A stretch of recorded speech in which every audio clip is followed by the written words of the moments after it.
Hi ആ ഇന്ന് നമ്മൾ വന്നിരിക്കുന്നത് KSEB അസിസ്റ്റന്റ് എഞ്ചിനീയറുമായിട്ട് ബന്ധപ്പെട്ട് വളരെ പ്രധാനപ്പെട്ട അപ്ഡേറ്റ് ആണ്. മാത്രമല്ല ഇത് ഏറ്റവും കൂടുതൽ ഉപകാരപ്രദമായി മാറുന്നത് നമ്മുടെ സബ് എഞ്ചിനീയർ എക്സാമിനേഷന് വേണ്ടി തയ്യാറെടുക്കുന്ന ഉദ്യോഗാർത്ഥികൾക്കാണ്. കാര്യം മറ്റൊന്നുമല്ല, ഈ അടുത്തിടെ ഒരു പ്രധാനപ്പെട്ട ഒരു അപ്ഡേറ്റ് വന്നിട്ടുണ്ട്. അതായത് KSEB പുതുതായിട്ട് കുറച്ച് വേക്കൻസി കൂടി അസിസ്റ്റന്റ് എഞ്ചിനീയറിൻ്റെത് കേരള PSCയിലേക്ക് റിപ്പോർട്ട് ചെയ്യുന്നു. ഈ ഒരു റിപ്പോർട്ട് വരുമ്പോൾ ഉണ്ടാകുന്ന ഏറ്റവും വലിയൊരു അഡ്വാൻറ്റേജ് എന്ന് പറഞ്ഞാൽ നിലവിലെ റാങ്ക് ലിസ്റ്റിൽ ഉൾപ്പെട്ടിരിക്കുന്ന ഓൾമോസ്റ്റ് എല്ലാ ഉദ്യോഗാർത്ഥികൾക്കും നിയമനം ലഭിക്കും.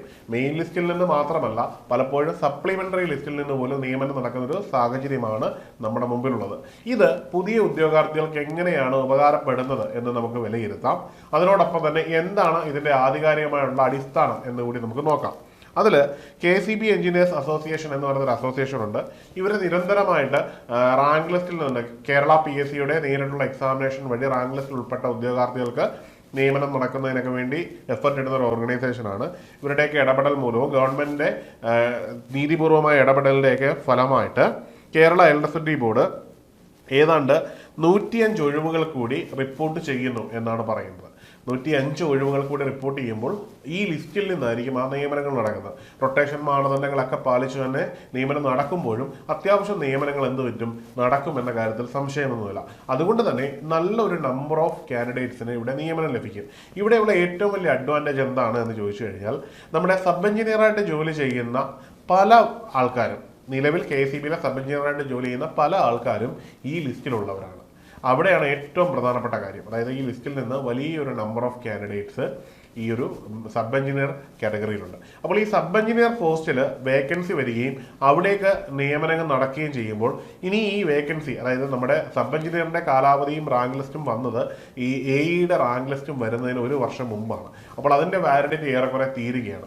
ഇനിയും ഈ ഒരു നിയമനത്തിലേക്ക് ഈ സബ് എഞ്ചിനീയർമാർ ഇവിടെ നിന്ന് പോവുകയും ആ ഒരു വേക്കൻസി PSCയിലേക്ക് റിപ്പോർട്ട് ചെയ്യുകയും ചെയ്യുന്ന സമയമാകുമ്പോഴേക്ക് നമ്മളുടെ സമയം കഴിയും. അതായത് ഈ ഒരു റാങ്ക് ലിസ്റ്റിന്റെ നിലവിലെ സബ് എഞ്ചിനീയറിന്റെ കാലാവധി കഴിയും. അപ്പോൾ ഇനി എക്സാം എഴുതുന്നവർക്കാണ് ഇതിന്റെ ഏറ്റവും വലിയ അവസരം വരുന്നതെന്ന് നമുക്ക് കണക്കാക്കാൻ കഴിയും. അപ്പോൾ നമുക്ക് ഓരോന്നായിട്ട് നോക്കാം അതിന്റെ ഡേറ്റാസ്.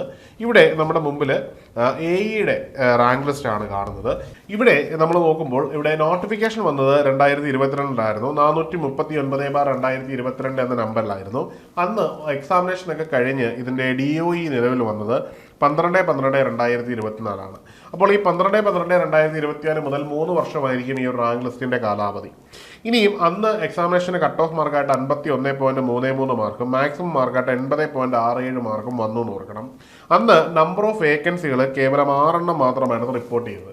ഈ 6 റിപ്പോർട്ട് ചെയ്ത വേക്കൻസിയിൽ ഇതിനോടകം തന്നെ ഏതാണ്ട് 364 പേരുടെ മെയിൻ ലിസ്റ്റിൽ നിന്ന് 260 പേരെ നിയമനം നടത്തിക്കഴിഞ്ഞു. അവിടെയാണ് വളരെ അട്രാക്റ്റഡ് ആയിട്ടുള്ള ഒരു ഫാക്ടർ കിടക്കുന്നത്. 260 പേരെ നിയമനം നടത്തി കഴിഞ്ഞു. ഇനിയും ഇതിനകത്തുനിന്ന് 105 പേരെ കൂടി അഡ്വൈസ് ചെയ്യുമെന്നാണ് പറയുന്നത്. അപ്പോൾ ഈ 105 പേരെ അഡ്വൈസ് ചെയ്യുമെന്ന് പറയുമ്പോൾ തന്നെ ഇതിനകത്തൊരു പ്രധാനപ്പെട്ട കുറേ ക്രൈറ്റീരിയാസ് നമ്മൾ മനസ്സിലാക്കേണ്ടത്, ഈ റാങ്ക് ലിസ്റ്റിൽ നിന്നും ധാരാളം ഉദ്യോഗാർത്ഥികൾ അസിസ്റ്റന്റ് പ്രൊഫസർ എക്സാമിനേഷനൊക്കെ ക്വാളിഫൈ ചെയ്തവരുണ്ട്. അതുപോലെ തന്നെ ഇലക്ട്രിക്കൽ ഇൻസ്പെക്ടർ എക്സാമിനേഷൻ ക്ലിയർ ചെയ്തവരുണ്ട്. ഇങ്ങനെ നിരവധി മറ്റു പോസ്റ്റുകളിലേക്ക് യോഗ്യത നേടിയവരുണ്ട്. അവരൊക്കെ ആ ഒരു പോസ്റ്റിലേക്ക് പോയിട്ടുമുണ്ട്. അപ്പോൾ സ്വാഭാവികമായിട്ടും KSEBയുടെ റാങ്ക് ലിസ്റ്റിൽ നിന്ന് മുഴുവൻ ആൾക്കാരെയും നിയമിക്കുന്ന ഒരു സാഹചര്യമാണ് വരാൻ പോകുന്നത്. അത് വളരെ പ്രധാനപ്പെട്ട ഒരു ഫാക്റ്റാണ്. ആ ഒരു ഫാക്ട് നിലനിൽക്കുന്നു എന്ന് നമ്മൾ മനസ്സിലാക്കണം. ഇനി അടുത്തൊരു ഘട്ടത്തിലേക്ക് വന്നു കഴിഞ്ഞാൽ നമുക്ക് സബ് എഞ്ചിനീയർ ഇവിടെ നോക്കാം. സബ് എഞ്ചിനീയറിൽ DOE വന്നിരിക്കുന്നത് 29/11/2023 അതായത് 2023 ഇതിന്റെ DOE വന്നിരിക്കുകയാണ്. ഇനി ഇതിന്റെ മുമ്പിൽ 3 വർഷമാണ് ഇതിന്റെയും കാലാവധി. അപ്പോൾ 2026 ആകുമ്പോഴേക്കും ഈ ഒരു കാലാവധി കഴിയും. ഇവിടെയാണ് പ്രധാന പ്രസക്തമായ കാര്യം കിടക്കുന്നത്. ഇവിടെ നിന്ന് ഉദ്യോഗാർത്ഥികൾ KSEBയിൽ നിന്ന് തന്നെ AE ആയിട്ട് മാറുമ്പോൾ അവിടെ ക്രിയേറ്റ് ചെയ്യപ്പെടുന്ന സബ് എഞ്ചിനീയർ വേക്കൻസിയും നിലവിൽ റിട്ടയർമെന്റ് കൊണ്ട് ജനറേറ്റ് ചെയ്യപ്പെട്ടിരിക്കുന്ന സബ് എഞ്ചിനീയർ വേക്കൻസിയും പ്രമോഷനിലൂടെ ക്രിയേറ്റ് ചെയ്യപ്പെടുന്ന സബ് എഞ്ചിനീയർ വേക്കൻസിയും ഫില്ല് ചെയ്യേണ്ടി വരും. അപ്പോൾ ഒരു ഉദ്യോഗാർത്ഥിയെ സംബന്ധിച്ചിടത്തോളം സബ് എഞ്ചിനീയർ എന്ന് പറയുന്ന ഈ ഒരു പോസ്റ്റിലേക്ക് വരുന്ന ഓപ്പർച്യൂണിറ്റീസ് വളരെ കൂടുതലാണ്. ഈ ഒരു ഓപ്പർച്യൂണിറ്റി വളരെ പ്രധാനപ്പെട്ടതാണ്. വേക്കൻസി ഒരെണ്ണമാണ് എങ്കിൽ പോലും നമ്മൾ കൊടുക്കേണ്ടുന്ന എഫർട്ട് വളരെ കൂടുതലാണ്. അപ്പോഴാണ് ഇവിടെ ഇത്രയധികം വേക്കൻസി വരുമ്പോൾ നമ്മൾ അതിനെ വളരെ സീരിയസ് ആയിട്ട് അപ്രോച്ച് ചെയ്യാതെ പോകുമ്പോൾ ഉണ്ടാകുന്ന ഒരു വലിയ പരാജയം. ഇവിടെ നമ്മൾ കൃത്യമായിട്ടുള്ള തയ്യാറെടുപ്പുമായിട്ട് ഈ ഒരു എക്സാമിനേഷനെ കാത്തിരിക്കണം. നമുക്ക് കിട്ടാവുന്ന ഏറ്റവും നല്ല ഓപ്പർച്യൂണിറ്റിയാണ് സബ് എഞ്ചിനീയർ എന്നുള്ളത്. അപ്പോൾ നമുക്ക് മനസ്സിലായി കഴിഞ്ഞു, സബ് എഞ്ചിനീയർ വേക്കൻസിയിൽ വരാൻ പോകുന്നത് ഒരു ഹ്യൂജ് ഓപ്പർച്യൂണിറ്റിയാണ്.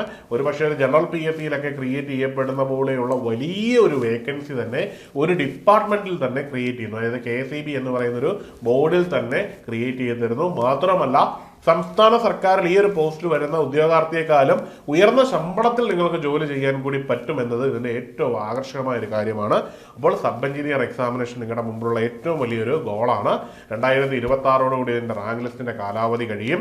2026 മധ്യത്തിൽ തന്നെ പുതിയ റാങ്ക് ലിസ്റ്റ് വരുന്ന രീതിയിലായിരിക്കും കേരള PSC ഒരു എക്സാമിനേഷൻ അപ്രോച്ച് ചെയ്യുന്നത്. അപ്പോൾ തീർച്ചയായിട്ടും നിങ്ങൾക്ക് ആ റാങ്ക് ലിസ്റ്റിൽ ഉൾപ്പെടണമെങ്കിൽ ഇപ്പോൾ തന്നെ പഠനം തുടങ്ങണം. അതിനായിട്ട് ഏണസ്റ്റ് അക്കാഡമിയിൽ സബ് എഞ്ചിനീയറിന്റെ കോഴ്സുകൾ അവൈലബിൾ ആണ്. ആ കോഴ്സിന് ജോയിൻ ചെയ്ത് സിലബസ് പൂർണ്ണമായിട്ടും കംപ്ലീറ്റ് ചെയ്ത് മുൻവർഷ ചോദ്യ പേപ്പറുകളും മോക്ക് എക്സാമുകളും ഒക്കെ ചെയ്ത് സിസ്റ്റമാറ്റിക് ആയിട്ട് എക്സാമിനെ ഹാൻഡിൽ ചെയ്യുകയാണെങ്കിൽ ഉറപ്പിച്ച് പറയാൻ കഴിയും ഈ ഒരു ജോലി നിങ്ങൾക്കുള്ളതാണ്. മാത്രമല്ല ഓർത്തിരിക്കേണ്ട ഒരു കാര്യമുണ്ട്, സീനിയോറിറ്റി KCBയിൽ വളരെ ഇമ്പോർട്ടന്റ് ആണ്. ആദ്യം റാങ്ക് വരുന്നവർക്കാണ് ആദ്യ സീനിയോറിറ്റി. അപ്പോൾ ഓർത്തു വെക്കുക, ലക്ഷ്യം നല്ലതാണെങ്കിൽ നമുക്കൊപ്പം കാലവും കൂടെ നിൽക്കും. നമുക്ക് ഒരുമിച്ച് ഈ ഒരു ലക്ഷ്യം നേടിയെടുക്കാം. നമ്മളുടെ എല്ലാവരുടെയും ലക്ഷ്യം ഒരു സർക്കാർ ജോലിയാണ്. നമുക്കുള്ളതാണ് ഈ ജോലി എന്ന് ഉറപ്പിച്ച് ഇപ്പോൾ തന്നെ പഠിച്ചു തുടങ്ങാം. കോഴ്സിൽ ജോയിൻ ചെയ്യുന്നതിനും കോഴ്സിന്റെ വിശദ വിവരങ്ങൾ അറിയുന്നതിനും താഴെ നൽകിയിരിക്കുന്ന ഗൂഗിൾ ഫോം ഫില്ല് ചെയ്യാവുന്നതാണ്, അല്ലെങ്കിൽ ഈ നമ്പറിൽ ബന്ധപ്പെടാവുന്നതാണ്. മറ്റൊരു വീഡിയോയുമായി കാണാം. Good bye.